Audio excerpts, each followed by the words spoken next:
வணக்கம், நான் யோகானந்த் பாண்டியன் பேசுகிறேன். வக்பு வாரிய திருத்த சட்டத்தை மோடி அவர்கள் கொண்டு வந்திருக்காங்க. அது பற்றின விவாதங்கள் போய்கிட்டு இருக்கு.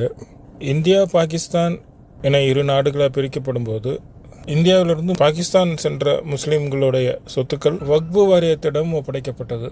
வக்பு வாரியம் என்பது முஸ்லீம்களுடைய சொத்துக்களை பாதுகாத்து இது முஸ்லீம்களுக்கு மட்டும் பயன்படுகிற வகையில் செயல்படுகிற ஒரு அமைப்பு.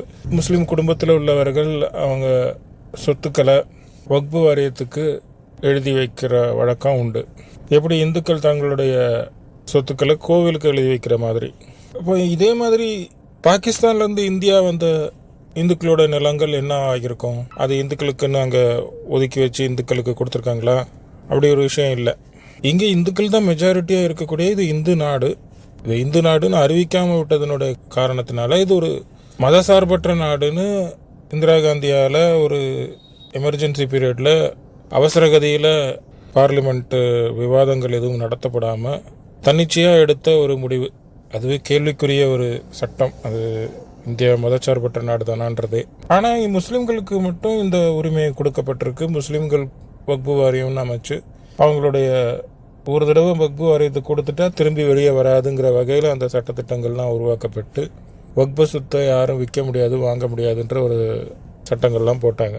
இந்த சட்டத்தில் சோனியா காந்தி ஆட்சியை விட்டு போகும்போது கடைசி காலத்தில் 2013 முஸ்லீம்கள் மட்டும் இல்லாமல் யார் வேணாலும் வக்பு வாரியத்துக்கு தங்களுடைய சொத்துக்களை எழுதி வைக்கலான்னு சட்டத்தில் ஒரு சின்ன திருத்தத்தை ஏற்படுத்திட்டு போகிறாங்க. எந்த இந்துவும் முஸ்லீமுக்கு தன்னுடைய சொத்துக்களை எழுதி வச்சுட்டு சாக போகிறதில்ல. ஆனால் எதுக்காக அந்த மாதிரி சட்டத்தை கொண்டு வந்தாங்கன்னா, நிறைய சொத்துக்கள் இந்துக்களுடைய சொத்துக்கள் அனாமத்தாக இருக்குது. அது யாருக்கும் எழுதி வைக்காமல், கோவிலுக்கும் எழுதி வைக்காமல், தன்னுடைய பிள்ளைங்களுக்கும் எழுதி வைக்காமல், இல்லை வாரிசு இல்லாமல் இப்படி விட்டுட்டு போன சொத்துக்கள் ஆங்காங்கே இருக்குது. அந்த சொத்துக்கள்லாம் என்ன பண்ணுறது? அபகரிக்கணும், யாராவது அதை பயன்படுத்தணுன்னா அதுக்கு சட்டம் போடணும். அது முஸ்லீம்களுக்கு சாதகமாகவும் இருக்கணும். அப்படின்னா அது இந்த 2 வரியில் முடிச்சுட்டாங்க சோனியா காந்தியை பொறுத்த வரைக்கும்.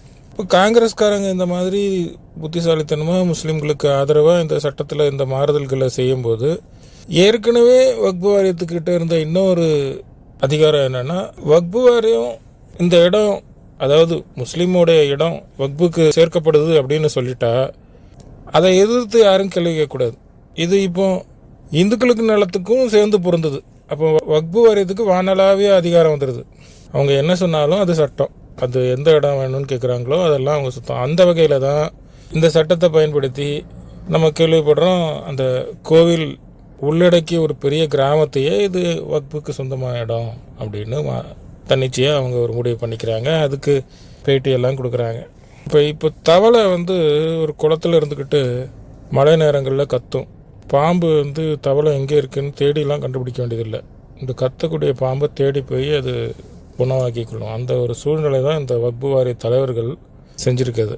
என்னென்னா, இவ்வளவு நாளும் பண்ணிட்டு இருந்த அநியாயங்கள் வெளிவருவதற்கு அவர்களே ஒரு காரணமாயிட்டாங்க. மக்கள், இந்துக்கள் பெரிய ஏமாளிகள். இப்படிலாம் சட்டம் இருக்குது அப்படின்றதே உணராமல் தங்களுடைய நாடு கொஞ்சம் கொஞ்சமாக பறிபோய்கிட்டு இருக்கிறதுங்கிறதையே தெரியாமல் நடுநிலைமையாக இருக்கிறவங்க பேரில் எதையாவது உளர வேண்டியது. இன்றைக்கி இந்த வக்பு பிரச்சனையில் பாஜகவை தவிர இருக்கக்கூடிய அத்தனை கட்சிகளும், காங்கிரஸ், திமுக, அதிமுக, எல்லா கட்சிகளும், வடக்கில் இருக்கக்கூடிய மற்ற அனைத்து கட்சிகளும் வக்பு வாரிய திருத்த சட்டத்தை எதிர்க்கிறாங்க. இதுக்குன்னா முஸ்லீம் ஓட்டு கையை விட்டு போயிடும். என்ன திருத்தம் வருது? இந்த வக்பு வாரிய சட்டம் இவ்வளோ நாள் இருந்தது நியாயமா அப்படிங்கிற விவாதத்துக்கே அவங்க வரல. இந்த கனிமொழியெல்லாம் முஸ்லீம்களுடைய உரிமை பிரச்சனையை பற்றி பேசிகிட்டு இருந்தாங்க. இந்துக்களுடைய உரிமையை பற்றி அவங்க இவ்வளோ தூரம் பேசி நம்ம பார்த்ததே இல்லை. இந்துக்களை ஒழிக்கணும், அழிக்கணுன்ட்டு தான் அவங்க அண்ணன் மகன் உதயநிதி ஸ்டாலின்லாம் பேசிகிட்டு இருக்காரு. அதுக்கெல்லாம் கேள்வி இல்லை. இப்போ இந்துக்களாக பிறந்தது அவ்வளோ பெரிய பாவம் போல இருக்குது இந்த இந்திய நாட்டில். இந்துக்களுக்குன்னு இருக்கக்கூடிய ஒரே நாடும் இந்தியா தான். ஆனால் முழுக்க முழுக்க இஸ்லாமிய சட்டங்களை பின்பற்றுகிற நாட்டில் கூட இந்த மாதிரி ஒரு வக்பு வாரியம் கிடையாது. இப்படி ஒரு அதிகாரம் அந்த வக்பு வாரியத்துக்கு கொடுக்கப்படல. அதாவது எந்த நிலத்தை வேணாலும் இந்த வக்பு வாரியம் தன்னோடதுன்னு சொல்லிக்கலாம் அப்படிங்கிற ஒரு சூழ்நிலை.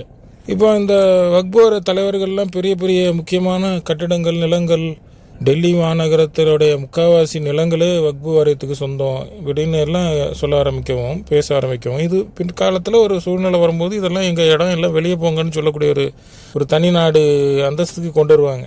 அதோடைய எதிர்கால போக்கு இப்படி தான் இருக்குங்கிறது நம்ம கணிக்க முடியுது. இது என்னென்னா, இவங்க இஸ்ரேல் நாட்டை பார்த்து தனக்கு தானே வைத்துக்கொண்டு சூடு. இஸ்ரேல் நாடு மொத்தமாக விலைக்கு வாங்கப்பட்டது. அந்த நாடுடைய ஒவ்வொரு நிலப்பகுதியும் பாலஸ்தீனர்களிடமிருந்து வட்டிக்கு பணம் கொடுத்து, வட்டிக்கு பணம் கட்ட முடியாத காரணத்தினால் நிலத்தை இஸ்ரேல் வங்கி எடுத்துக்கொண்ட அந்த நீண்ட நெடிய வரலாற்றின் அடிப்படையில் ஒட்டுமொத்த இஸ்ரேல் நாடும் விலைக்கு வாங்கின சம்பவம் நடந்தது. அது மாதிரி ஏதாவது செய்யலான்னு இவங்க நினச்சிட்டாங்க. அதுக்கு அங்கேயாவது அவங்க விலைக்கு வாங்கினாங்க. இவங்க கையை காட்டுற இடம்லாம் நம்மளுதுன்னு நினச்சிட்டு நாட்டில் அட்டூழியம் அராஜகம் செஞ்சுக்கிட்டு இருந்திருக்காங்க. மோடி பிரதமரான பிறகு இந்த மாதிரியான ஒரு சட்டம்லாம் வந்திருக்கு. இதெல்லாம் மாற்றணுங்கிறத அவங்க கவனிக்கல. அவங்க நாட்டுடைய வளத்தை, நாட்டை முன்னேற்றுகிற வழிகளை மட்டும் பார்த்துக்கிட்டு இருந்தாங்க. அவங்களுடைய குறிக்கோள் முஸ்லீம்களை அழிப்பதோ ஒழிப்பதோ கிடையாது. ஆனாலும் மோடி பிரதமரானதுலேருந்தே நீங்கள் பார்க்கலாம், மோடியை மட்டும் தொடர்ந்து முஸ்லீம்களும் கிறிஸ்தவர்களும் எதிர்த்து வந்தாங்க. இன்றைக்கி மோடி அவர்கள் இந்த வக்பு வாரிய திருத்த சட்டத்தை கொண்டு வரலைன்னா இந்துக்களுடைய நிலைமை என்னவாகியிருக்கும் எதிர்காலத்தில்? வக்பு வாரியக்கிட்ட இருக்கக்கூடிய வானளாவிய அதிகாரத்தை வச்சு முஸ்லீம்களுடைய ஓட்டு வங்கி அரசியலுக்காக அவங்க சொல்கிறதெல்லாம் கேட்கக்கூடிய ஒரு சூழ்நிலையில் இருக்காங்க. இந்த மாதிரி அனாமத்தாக இருக்கக்கூடிய நிலங்கள், அரசாங்க புறம்போக்கு நிலங்கள், இது யாருக்கு அப்படின்ற ஒரு குழப்பத்தில் இருக்கக்கூடிய நிலங்கள் நிறைய இருக்குது. அந்த இடங்கள் எல்லாத்தையும் வக்பு வாரியம் தேடி தேடி தன்னோட இடம்னு கேட்டுக்கிட்டே இருக்கும். இவங்க கொடுத்துக்கிட்டே இருந்திருப்பாங்க. இதுக்காக தான் மோடி அவர்கள் லேண்ட் பில் அப்படின்னு ஒன்று கொண்டு வராங்க. ஒவ்வொரு நிலப்பகுதிக்கும் ஒரு ஆதார் கார்டு மாதிரி ஒரு எண் கொடுக்க போகிறாங்க. இந்த நிலம் இது இப்போ யார் கையில் இருக்குது, இது யாருடைய கட்டுப்பாட்டில் இருக்குது, இது யாருக்கு சொந்தம், யாருக்கிட்ட இருந்து யாருக்கு வந்திருக்கு, அந்த நிலத்தோடைய வரலாறு என்ன, எல்லாமே அந்த புதிய சட்டத்தில் வந்துடும். இந்த நாட்டில் சீர்திருத்தங்கள் நிறைய செய்ய வேண்டியிருக்கு. நாடு ஏனோதானோன்னு ஆட்சி செய்யப்பட்ட வந்த இந்திய நாட்டை ஒரு முறையாக நியாயமான முறையில் அனைவருக்கும் சமமான உரிமைகள் கொடுத்து நல்ல முறையில் ஆட்சி செய்யணும்னு நினைக்கக்கூடிய மோடி அவர்கள் இந்த லேண்ட் பில் கொண்டு வரும்போது நாட்டுக்கு நிறைய பினாமி சொத்துக்கள்லாம் பொது படைக்கு வரும். பினாமிகள் பேரில் யாரோ சொத்து வாங்கி வச்சுட்டு இது என்னதில்லை அவருதுன்னு பேசிக்கிட்டு இருக்காங்க. இந்த லேண்ட் பில் வரும்போது அந்த பிரச்சனையெல்லாம் மாறிடும். யார் தன்னுடைய சொத்து, அடுத்த ஒரு சொத்து எது, ஒரே நபர் எவ்வளோ சொத்து வச்சுருக்காரு, இது எல்லாமே வெளியே வந்துடும். இப்போ இந்துக்களும் தங்களுடைய நிலங்களை இதே மாதிரி பாதுகாக்கிறதுக்கு ஒரு அமைப்பு வேணும், வாரியம் வேணும்னு கேட்கணும்.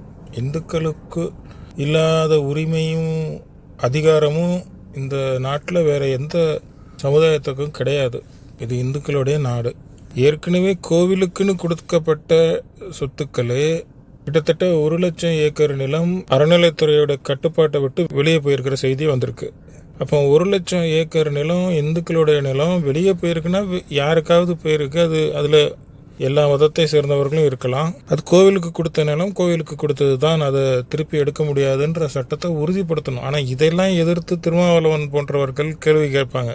கோவிலுக்கு நிலம், கோவில் நிலம் அப்படின்றதெல்லாம் இருக்கக்கூடாது, எல்லாருக்கும் சமுதாயத்துக்கும் பிரித்து கொடுக்கணும் அப்படின்லாம் பேசுவாங்க. இவங்க வக்பு வாரியம்னு ஒன்று இருக்கக்கூடாதுன்னு பேச மாட்டாங்க. வக்பு வாரியம்னா முஸ்லீம்களுக்கு மட்டும் எதுக்கு அதை மாதிரி கொடுக்கணும் அப்படின்னு கேட்க மாட்டாங்க. இந்துக்களுடைய கோவில் நிலத்தை பற்றி மட்டும் பேசுவாங்க. இஸ்லாமியர்கள் பல முகமூடிகளை அணிந்து கொண்டு பல இடங்களில் அமர்ந்திருக்கிறாங்க. திருமாவளவனும் ஒரு முஸ்லீம் தான், காங்கிரஸ் கட்சி தலைமையும் முஸ்லீம்கள் தான். இந்த மாதிரி இந்துக்களுக்காக குரல் கொடுக்கவே ஆளில்லாத ஒரு சூழ்நிலையில தான் பாஜக இந்துக்களுக்கு ஆதரவான நியாயமான கிடைக்க வேண்டிய உரிமைகளை பற்றி பேசிட்டு இருக்காங்க, அதை பற்றி குரல் கொடுக்குறாங்க. இதை கூட புரிஞ்சு கொள்ள முடியாத இந்துக்கள் பாஜகவையே எதிர்த்து கேள்வி கேட்கக்கூடிய நபர்களை நம்ம சமூக ஊடகங்களில் பார்க்குறோம். எனக்கு பெரிய சந்தேகம், இவங்கெல்லாம் உண்மையிலேயே இந்துக்கள் தானா, இந்துக்கள் பேரில் இருக்கக்கூடிய முஸ்லீம்களா? ஏன்னா இவங்களுக்கு ஒரு நியாயம் என்ன அநியாயம் என்னன்னு வித்தியாசமே தெரிய மாட்டாங்குது. இந்துக்களை வஞ்சித்து விட்டு இந்த மாதிரி வக்பு வாரிய சட்டங்கள்லாம் இவ்வளோ நாளாக இருந்திருக்கு. 70 வருஷத்தில் எப்படியெல்லாம் முக்கியமான நிலங்களை எப்படியெல்லாம் இந்துக்களிடமிருந்து பறித்திருப்பார்கள்னு நம்ம யோசித்து பார்க்க வைக்குது.